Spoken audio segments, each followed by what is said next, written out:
Hello there, let's talk about cupping therapy. I'm sure you've heard of cupping therapy because over the last 10, 20 years, it's gained immense popularity thanks to high profile celebrity endorsements from athletes and celebrities such as Michael Phelps and Gwyneth Paltrow, just to name a few of the biggest names. What exactly is cupping? How is it used in massage therapy and what are the results that it gets? Well, in this video, we're going to explore the history, techniques, and benefits to cupping to help you decide if it's a good fit for your massage therapy needs. And now, let's talk about the history of cupping because cupping therapy has been around for thousands of years, with evidence of its use dating back to a few thousand years to China and to ancient Egypt, where it was believed to be used as a tool in early Chinese medicine in China, and later gained mainstream popularity in China around 300 AD, which caused it to be used for treating numerous conditions. Some of the conditions the Chinese would use cupping for is beating the common cold, asthma, indigestion, to draw out pus, and a few other skin conditions. Originally,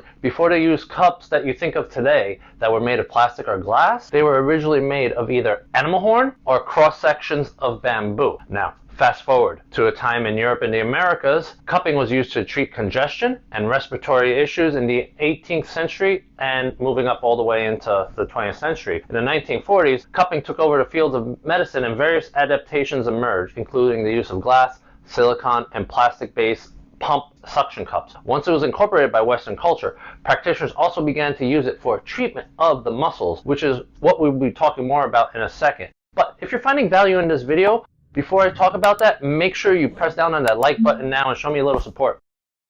In terms of techniques of cupping therapy, there are various techniques that can be used depending on your modality of practice and your desired outcome. So some of the most common techniques include, but are not limited to, first we have stationary cupping. This is what some people will call the traditional style of cupping therapy. When it comes to stationary cupping, the technique is kind of self-explanatory. What happens with stationary cupping is that you put a lubrication on the skin and then the cup is placed on the skin and remains in the same place for an extended period of time to help give you some good results. Next, we have running cupping. What running cupping is a style of cupping where the cup is slowly moved around without breaking the seal. You know, like the way a person will run around their entire city to get things they need done. The cup just does the same thing but over the body. This is optimal for releasing groups of muscles and fascia with those gliding strokes. Next we have sliding cupping. The cup glides along the direction of the muscle fibers, similar to running cupping, but is focused more specifically on the treatment of a single muscle. By sliding along the direction of the muscle fibers, the cup can loosen up the body better and separate the muscle tissue from the fascia, freeing up the muscle from being so restricted because the fascia is what makes a knot. Next, we have what is known as fire cupping, aka the fire twinkling method. What happens here is a live flame is placed in the cup to remove the oxygen and create a strong suction. Don't worry, it won't burn the skin. Historically, this is known to be the original method of cupping, using a small flame from something like a tea candle on the body and then placing a horn or a bamboo cross section over the flame to create that suction effect. Now, same thing is done just with glass. Next, we have wet cupping. This is a style of cupping done with bloodletting. In this method, the practitioner will puncture the skin of the patient first, then apply the cup. This is believed to help remove any stagnant blood and remove heavy metals from the body. Originally, this was practiced in China and then also in Muslim culture, where it's still practiced to this day. Benefits of cupping therapy. Now let's take a moment to talk about the benefits of cupping therapy and those effects when used in a massage therapy session. It's important to review this because cupping therapy has various benefits, including loosening of connective tissue, aka the fascia. Cupping lifts the muscle tissue from its resting position and loosens the connective tissue by separating the muscle fibers from the fascia that run over and between it. This action in the end is going to break up muscle knots, it's going to enhance your mobility and reduce your overall pain, which in the end, it makes it easier for the massage therapist to work through the tightness and restore your body's muscles in an efficient manner. Next, cupping will also help to enhance your circulation. Cupping therapy, it increases blood flow to the areas, bringing fresh oxygen and nutrients to the tissues. When cupping improves the circulation, it'll usually leave a darker mark over where the suction just occurred. Don't worry, this is normal when cupping, especially when cupping to improve circulation. The dark circle created by the cup will usually last around a week, give or take.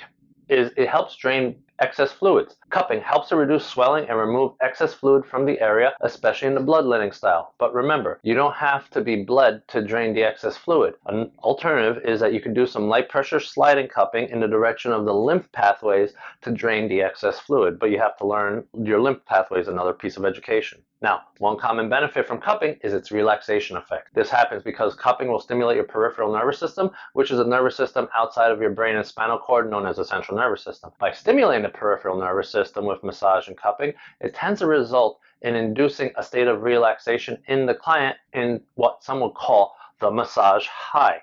The massage high is the stone feeling you feel post-massage.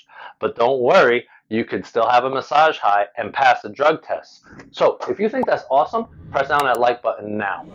One other thing cupping helps is it's beneficial for injuries and diseases. Cupping therapy is beneficial for a wide range of injuries and diseases, similar to how massage therapy can be helpful with various muscular injuries as well as athletic recovery. When it comes to using cupping therapy to help with diseases, then in that case, you do not want to see a massage therapist because that aspect of cupping is outside of our scope of practice. But what you'd rather do is go to an acupuncturist if you want to have a properly qualified practitioner use cupping to treat your disease. Now you might ask, how is cupping in a massage therapy session different from a regular massage therapy session without cupping? Well, the main difference between cupping and a regular massage session is that in the cupping massage session, the tissue is lifted and separated inside the cup instead of being compressed, rubbed, and stretched by the therapist. Adding this lifting and separating to a massage therapist's arsenal gives them a broader toolbox to help them get the outcome that you need. Cupping can be particularly effective for the large muscles and large surface areas of the body, where the large surface area allows for the best outcomes without excessive pressure on the ribs and organs. The cups are used in addition to a massage therapy session to enhance the results you get from your massage. Cupping therapy is a beneficial technique that can be used by massage therapists to enhance the therapeutic effects and the outcome of the massage. While there are contraindications to cupping, it falls under the same umbrella as massage therapy, so that's one less thing to worry about. So, if you're curious about a cupping experience, and if that's what you need in a massage therapy session, then ask your massage therapist, like me, or schedule with us at elitehealerssportsmassage.com/schedule, and let our team help you determine if it's right for you. Now, if you think that was helpful, what I want you to do is click on this next video to see what cupping marks look like in an athletic person, and I'm going to see you in that next video.